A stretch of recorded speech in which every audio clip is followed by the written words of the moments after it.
David had been staring at his mountain cabin for 20 minutes, and honestly, he didn't know where to start. The place looked like a tornado had hit it, then decided to stick around for a few months just to make things worse. Empty pizza boxes were stacked on the kitchen counter like a leaning tower of shame. Dust covered everything so thick you could write your name in it, and he was pretty sure something was growing in the bathroom that science hadn't discovered yet. He pulled out his phone and took a picture of the mess, then immediately deleted it. No way was he letting anyone see this disaster. But the truth was, David needed help. His construction business kept him busy 6 days a week, and weekends were supposed to be his time to relax at the cabin. Instead, he spent them feeling guilty about the mess and then leaving without doing anything about it. The online job posting took him 3 tries to write. How do you ask someone to clean a place that looked like it belonged on one of those hoarding shows? Finally, he settled on something simple: looking for a reliable house cleaner for mountain cabin. Good pay for quality work. Must be comfortable with deep cleaning. Within an hour, his phone started buzzing. The first few responses were pretty typical. Short messages, basic rates, nothing that really stood out. Then around noon, he got a message that made him stop scrolling. "Hello, Mr. David. I saw your posting about the cabin cleaning job. I have 5 years of experience in residential cleaning and I take great pride in my work. I understand that mountain properties often require extra attention due to dust, wildlife, and seasonal issues. I'm available for an interview at your convenience and can provide references. I believe every home deserves to feel welcoming and peaceful. Thank you for your consideration. Respectfully, Maria Santos." David read it twice. Most people just texted, "Hey, can I clean your place?" with terrible spelling. This woman had actually thought about what the job might involve. She mentioned wildlife and seasonal issues, things he hadn't even thought to include in his posting. And she wrote like she actually cared about the work, not just the paycheck. He called her that afternoon. Her voice was warm but professional, with just a hint of a Spanish accent that made her sound like she was smiling even over the phone. They arranged to meet at the cabin the next morning at 9. David got there early, trying to at least clear a path through the worst of the mess. He shoved the pizza boxes into a garbage bag and opened all the windows to air the place out. It didn't help much, but at least it smelled less like old cheese and more like old cheese with fresh air. At exactly 9 o'clock, he heard footsteps on the gravel driveway. Through the window, he watched a woman in her early 30s walking up the path. She wore simple jeans and a clean white t-shirt, with her dark hair pulled back in a neat ponytail. Her shoes were old but polished, and she carried a small notebook in her hand. "Mr. David?" she called out as she reached the front door. "I'm Maria." When he opened the door, the first thing he noticed was that she didn't react to the mess behind him. No wide eyes, no stepping backward, no barely hidden expressions of horror. She just smiled and shook his hand with a firm grip. "Thank you for meeting with me," she said. "Would it be okay if I looked around to understand what the job involves?" David stepped aside, feeling embarrassed. "I have to warn you, it's pretty bad in there. I've been meaning to deal with it for months, but work keeps getting in the way." Maria stepped inside and slowly walked through each room. She didn't just glance around, she really looked at everything. She opened cabinets, checked behind furniture, even looked up at the ceiling fans. All the while, she made notes in her little notebook. "The good news," she said after completing her tour, "is that underneath all this, you have a beautiful cabin. The bones are solid, the wood is quality, and once we get it clean, it's going to feel like a completely different place." David felt a weird sense of relief. She said like they were already partners in this project. "The kitchen will need the most work," Maria continued, flipping through her notes. "I'll need to degrease everything, clean out the refrigerator completely, and probably scrub the stove with some heavy-duty cleaner. The bathroom needs attention too, but that's normal for a place that's been empty for a while." She quoted him, a price that was higher than some of the other responses he'd gotten, but lower than he'd expected for the amount of work involved. When he asked why, she smiled. "I charge based on the work, not on taking advantage of people's emergencies," she Sighed. This is a big job the first time, but once it's clean, maintaining it will be much easier. They agreed she'd come twice a week, Tuesdays and Fridays. She'd start the following Tuesday and estimated it would take 3 sessions to get everything the way it should be. One more thing, she said as they shook hands on the deal. I know this might sound strange, but would it be okay if I brought some small plants next time?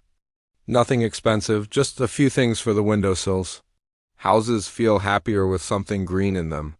David agreed, though he had no idea why that small request made him feel like he'd made the right choice. The first Tuesday Maria arrived.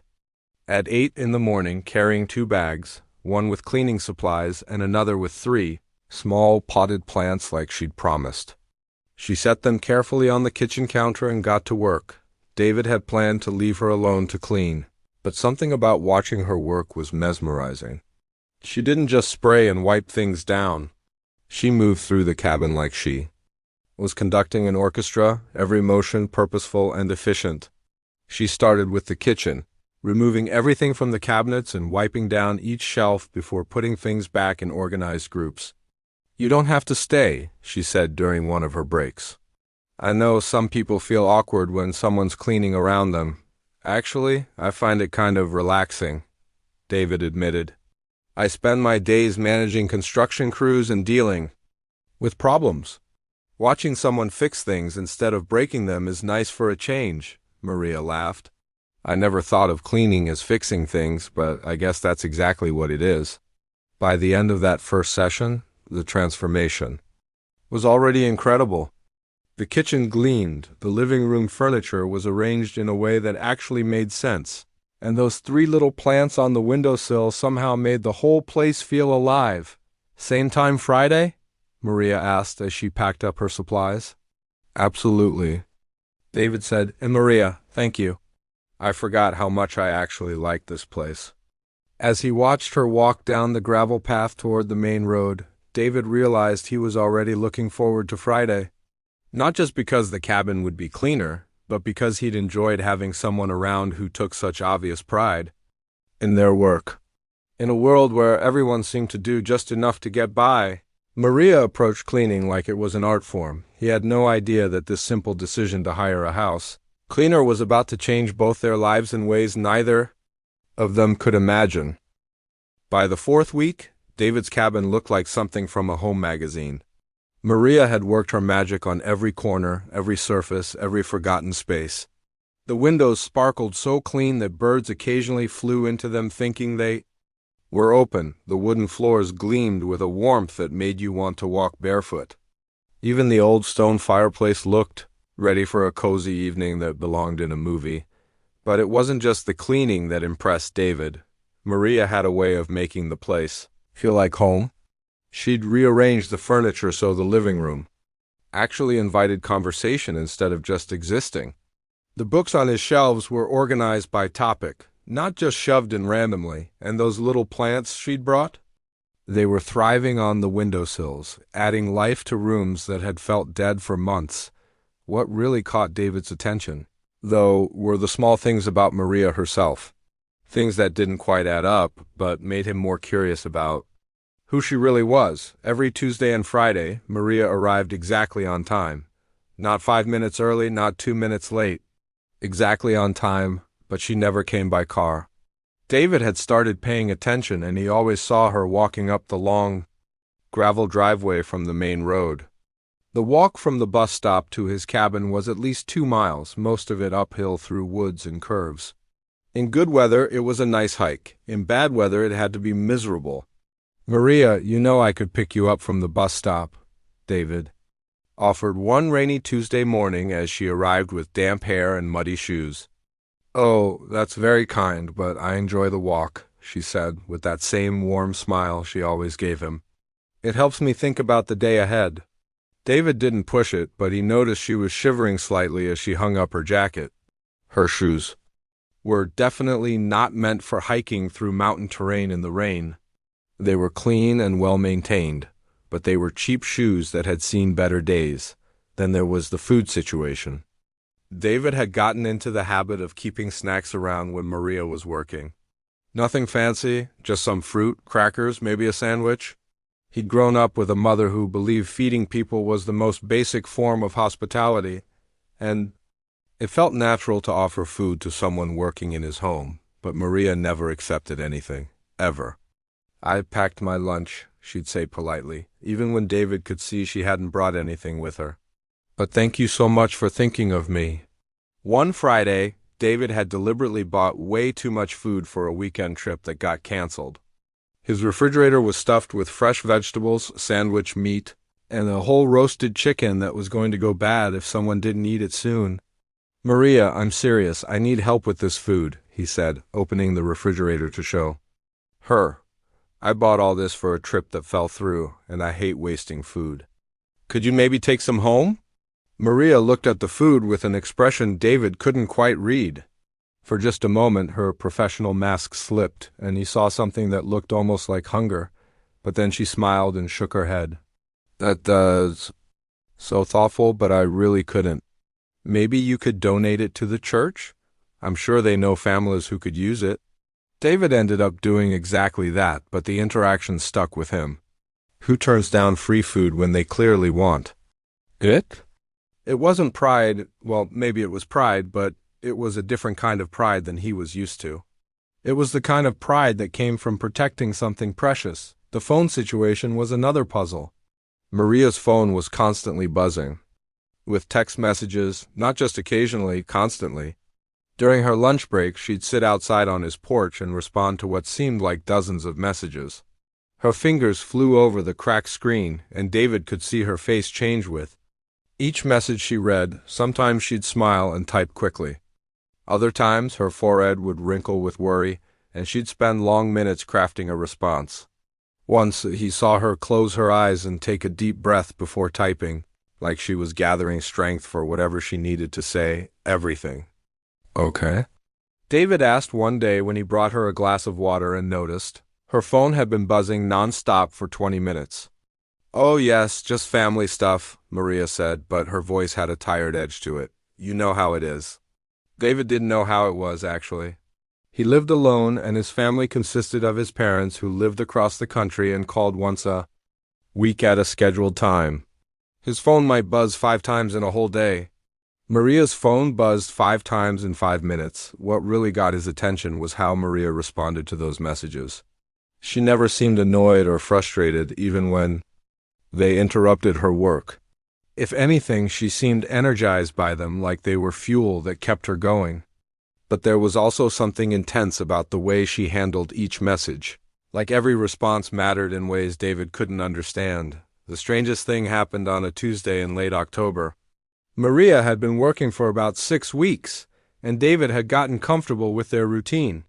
He'd arrive at the cabin around noon, work on some projects outside while she finished up inside, and then they'd chat for a few minutes before she left. That Tuesday, Maria seemed more distracted than usual. Her phone had been buzzing even more than normal, and David noticed she kept checking the time on her watch, an old digital watch that looked like it had been through a war, but somehow kept perfect time. Around 2 o'clock. She came outside looking worried. "Mr. David, I'm so sorry, but I need to leave about 30 minutes early today. Something came up with my family, and I need to catch an earlier bus." "Of course," David said immediately. "Is everything okay?" "Yes, everything's fine, just scheduling things, you know?" David nodded, but he watched her pack up her supplies with more urgency than usual. She was clearly stressed about something, and her hands moved quickly as she organized her cleaning supplies and checked her phone one more time. "The usual rate is fine," David said as he handed her the payment. "Don't worry about the time." "Thank you," Maria said, and for the first time since he'd known her, she looked genuinely flustered. "I really appreciate your understanding." As she walked down the driveway, David found himself wondering what kind of family emergency required catching a specific bus. And why did she seem more worried about letting him down than about whatever was happening at home? These little mysteries started adding up in David's mind.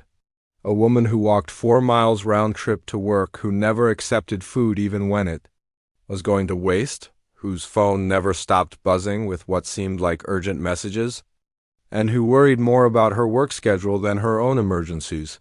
David had spent years managing construction crews, and he'd learned to read people pretty well. Maria was reliable, professional, and took obvious pride in her work. But underneath all that, he was starting to sense something else, a kind of quiet determination that suggested she was carrying more weight than anyone should have to carry alone. He didn't know what that weight was, but he was beginning to understand that Maria wasn't just cleaning his cabin twice a week. She was holding something together, and whatever it was important enough that she'd walk 2 miles uphill in the rain to make sure she didn't let anyone down. The more David thought about it, the more he realized he wanted to know what that something was. The day that changed everything started like any other Friday. Maria arrived exactly on time, her usual warm smile in place despite the gray November sky that looked ready to dump rain any minute. She'd been working at David's cabin for almost 2 months now, and their routine had become as comfortable as an old pair of jeans. David was fixing a loose board on the front porch when he heard Maria's phone start its familiar buzzing symphony. But today was different. The buzzing didn't stop after a few minutes like usual. It kept going on and off for nearly an hour. Through the window, he could see Maria checking her phone every few minutes, her face growing more worried with each message. Around 3 o'clock, the sky finally opened up. Rain came down in sheets, the kind of heavy mountain rain that soaks you through in seconds. David watched from inside, thinking about Maria's walk to the bus stop. 2 miles in this weather would be miserable, especially in those thin shoes she always wore. When Maria finished her work at 4:30, the rain was still coming down hard. She packed up her supplies slowly, clearly dreading the walk ahead. David watched her look out the window at the downpour, then check her phone again. Her shoulders sagged slightly, like she was carrying the weight of the world. "Maria!" David called out, grabbing his truck keys. "There's no way I'm letting you walk in this weather. I'm driving you to the bus stop." "Oh, Mr. David, that's so kind, but I really don't want to be any trouble," Maria said, but her voice lacked its usual conviction. She was looking at her phone again, and David could see genuine worry in her eyes. "It's not trouble, it's common sense," David said firmly. "My truck is waterproof." "You're not. End of discussion." Maria smiled at that, the first real smile he'd seen from her all day. "Okay, but only to the bus stop. I don't want to take you out of your way." They drove in comfortable silence for the first few minutes, windshield wipers working overtime against the rain.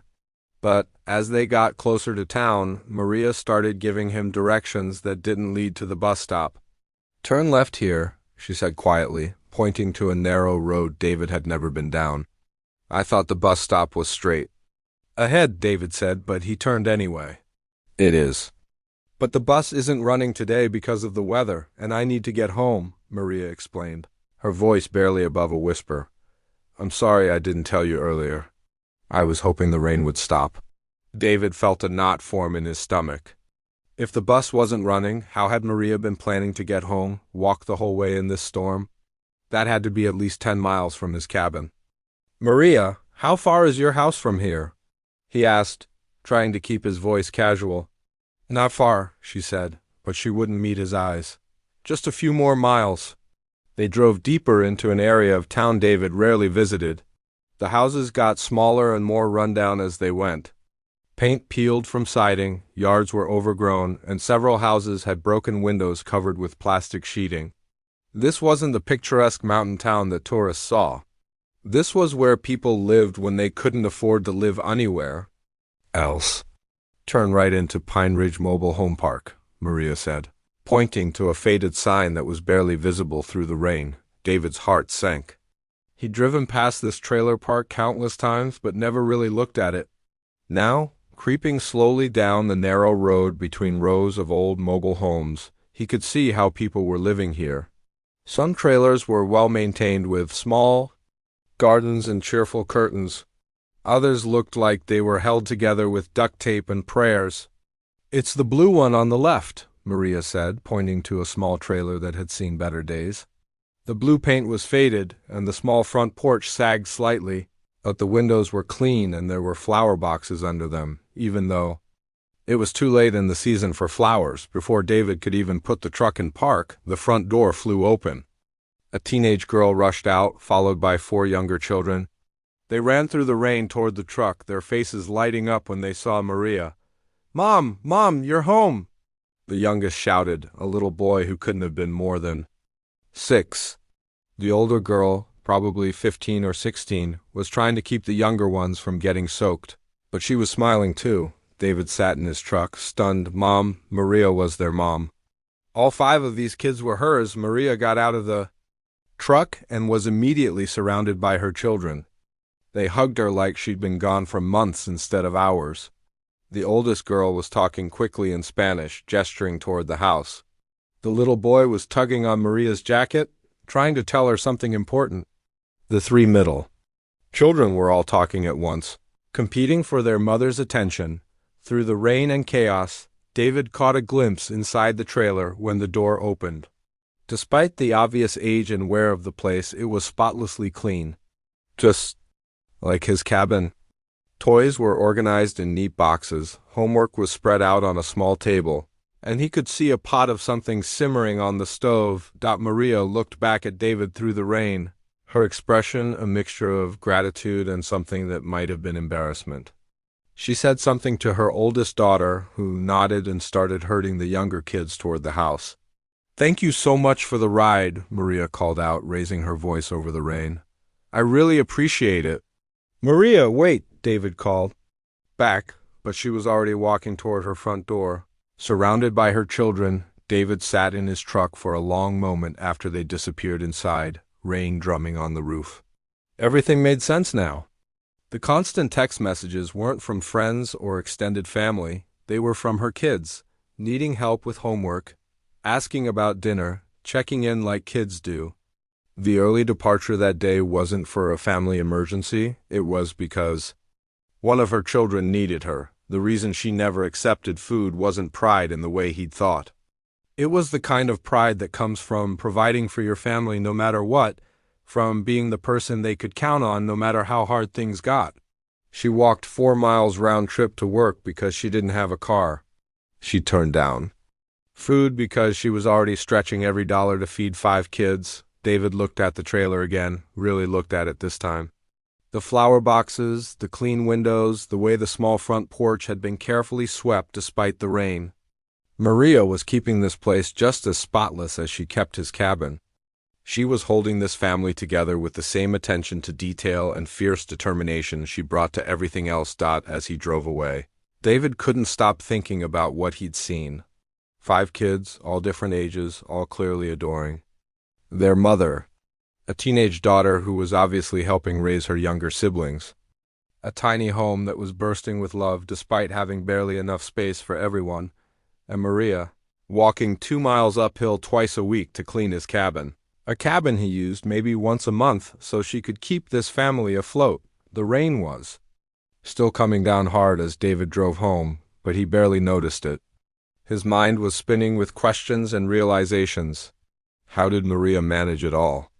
How did she keep up with 5 kids and multiple jobs and still show up to work with that warm smile every Tuesday and Friday? Most importantly, what could he do to help without destroying the dignity that was clearly so important to her? David had always thought he understood what hard work looked like. But driving home that night, he realized he'd never really understood it at all. David barely slept that night.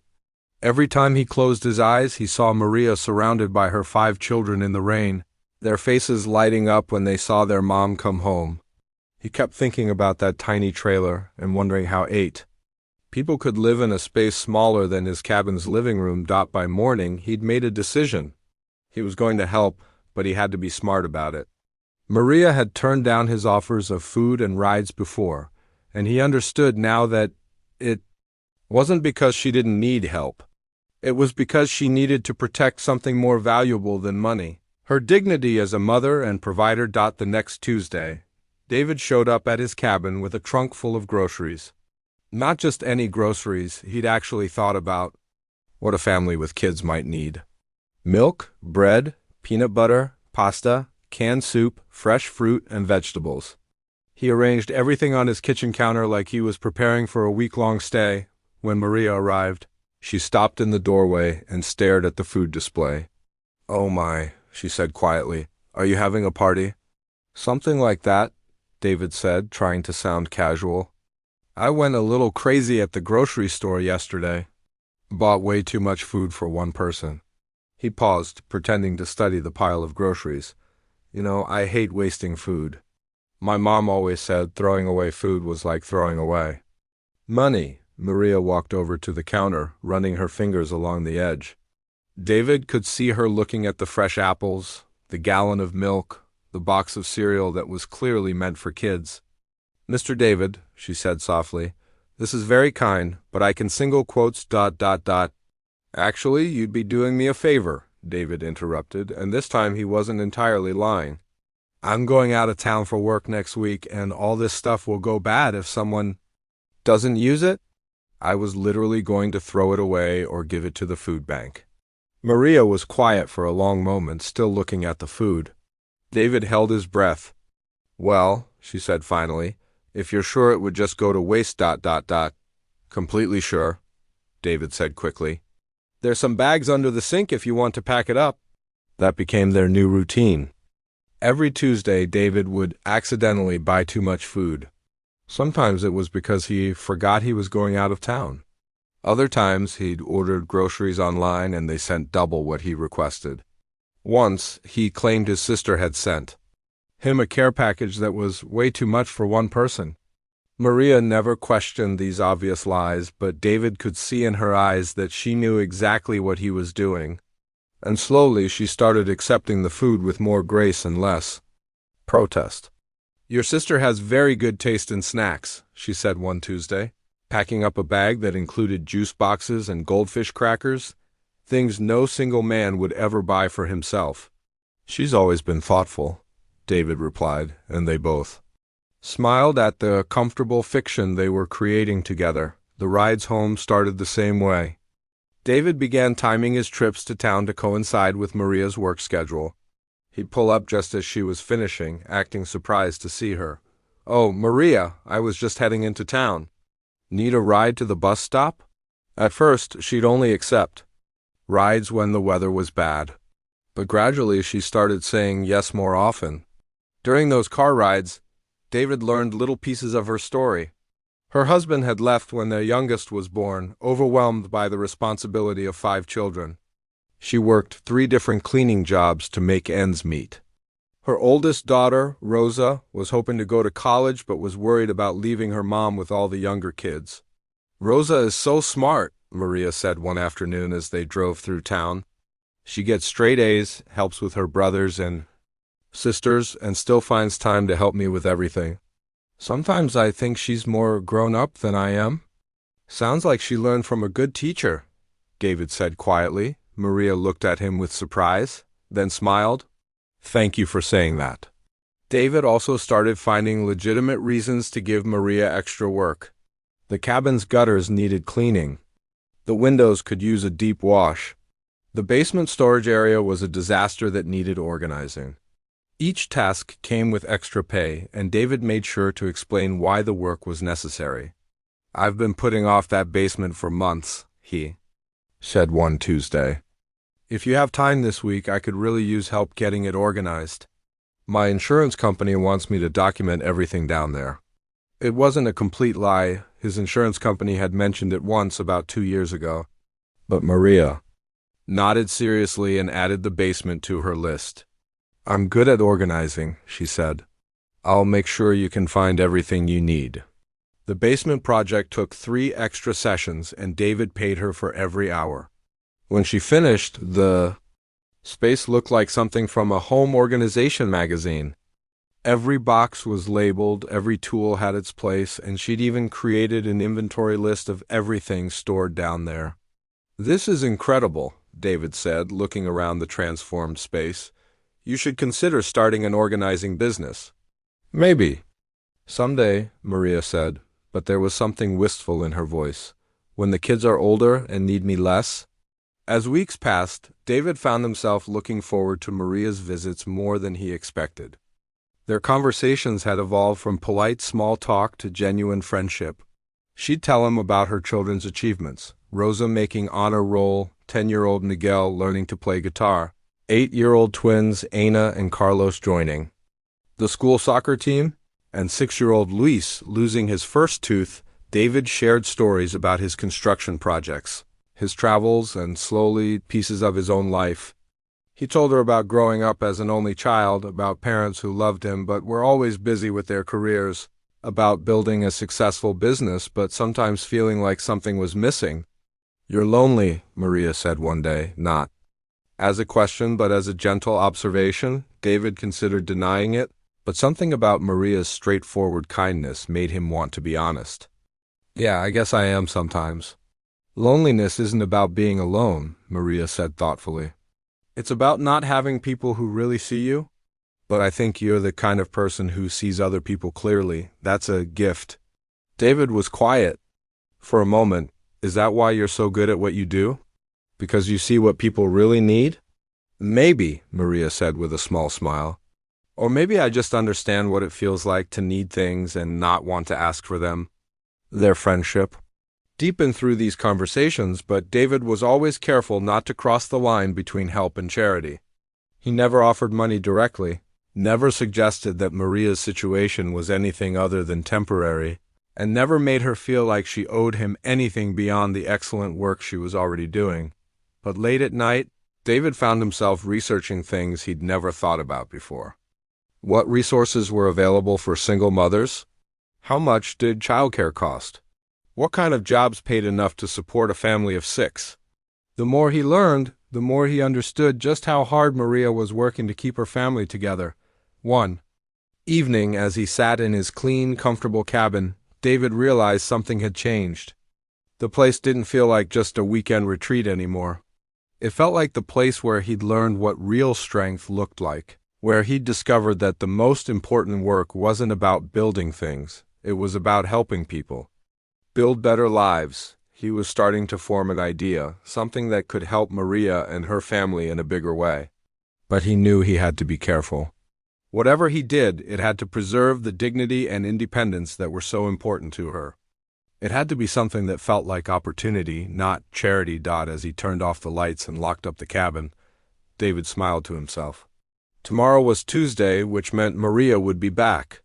And maybe, just maybe, he'd be ready to share his idea with her.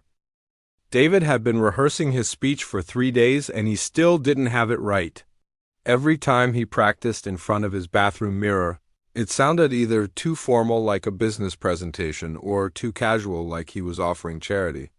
But Tuesday was coming whether he was ready or not, and he knew this conversation could change everything for Maria and her family. The idea had been growing in his mind for weeks. His construction business was doing well enough that he'd been thinking about expanding into something different. The mountain area was becoming more popular with tourists who wanted to escape city life for a few days. People were always asking him if he knew any good places to rent that weren't the usual hotel chains. His cabin sat on 12 acres of beautiful mountain land. There was plenty of room to build a couple more small cabins while keeping the main one as his personal retreat. With the right person managing the property, it could become a real business. Not just a side project, but something that could provide steady income for years. The more David thought about it, the more he realized Maria was exactly the kind of person who could make this work. She had an eye for detail that most people paid consultants to teach them. She understood what made a place feel welcoming and comfortable. And most importantly, she had the kind of honest work ethic that guests would notice and appreciate. When Maria arrived that Tuesday morning, David was so nervous he'd already reorganized his tool shed twice and cleaned his truck inside and out. She noticed immediately that something was different. "You seem excited about something today," Maria said as she unpacked her cleaning supplies. "Good news?" "Maybe," David said, then caught himself. "Actually, I was hoping to talk to you about something, when you have a few minutes." "Of course," Maria said, but David could see a flicker of worry cross her face. In her experience, serious conversations usually meant bad news. Nothing bad, David said quickly, reading her expression. Actually, I think it might be good news. But let me explain it properly. They decided to talk during Maria's lunch break. David had set up 2 chairs on the front porch where they could look out over the mountain view. The fall colors were at their peak, and the whole valley looked like someone had painted it in shades of gold and red. Maria, David began, then stopped. All his practiced words seemed wrong now. Can I ask you something first? Are you happy with your life the way it is now? Maria was quiet for a long moment, looking out at the mountains. That's a complicated question, she said finally. I'm grateful for what I have. My children are healthy and safe. I have work, and we have a home, but happy? She paused again. I think I would be happier if I could give my kids more opportunities. If Rosa didn't have to worry about college because we can't afford it. If, the little ones had their own rooms instead of sharing beds. If I didn't have to choose between fixing the car and buying winter coats. David nodded. That was exactly the answer he'd hoped for, because it meant Maria was ready to dream bigger. What if I told you I had an idea that could change all of that? David said. Not charity, not a handout, but a real opportunity that would benefit both of us. Maria turned to look at him directly. I'd say you have my attention. David took a deep breath and launched into his explanation.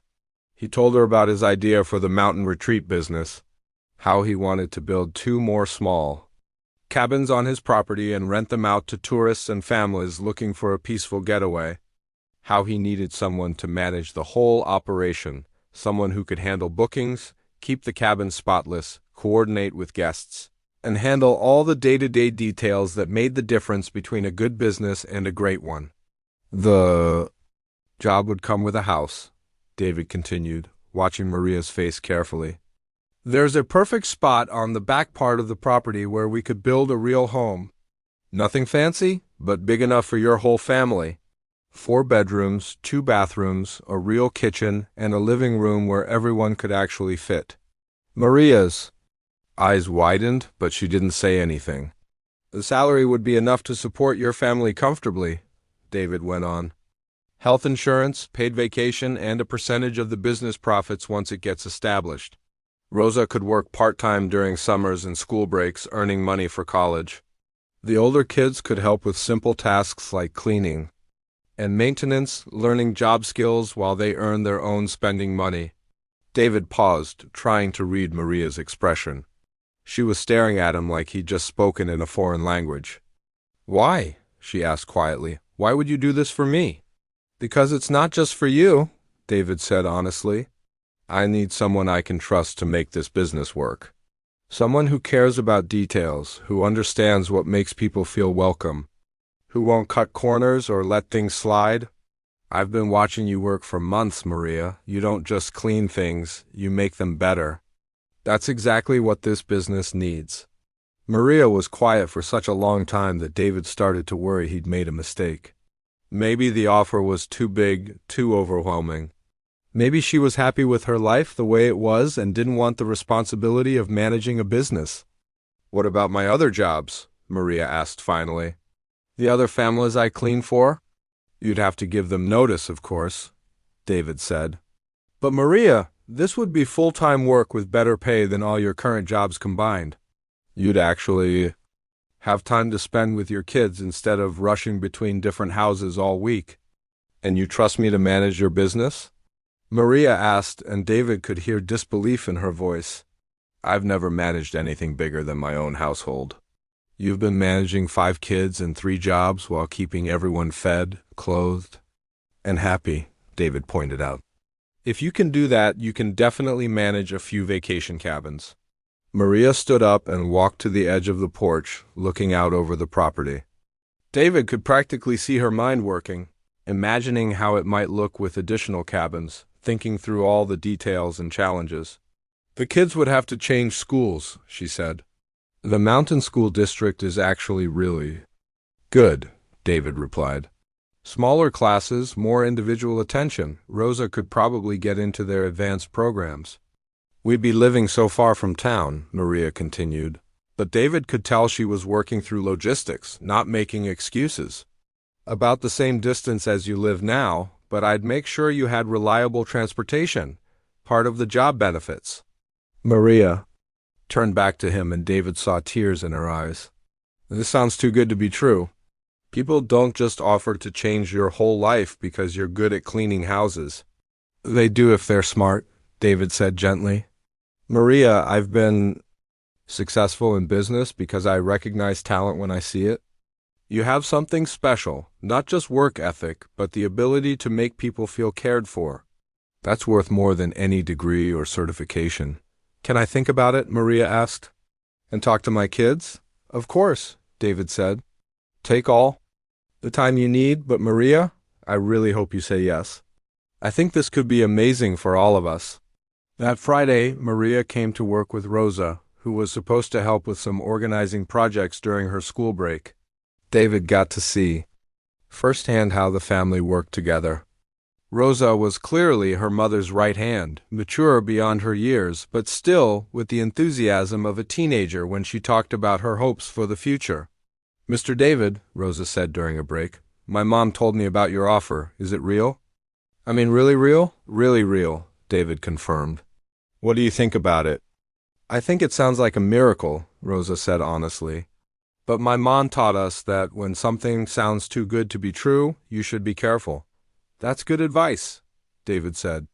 What would make you feel more confident about it? Rosa thought. For a moment, could we see where the house would be built? And maybe you could write down all the details so we can study them?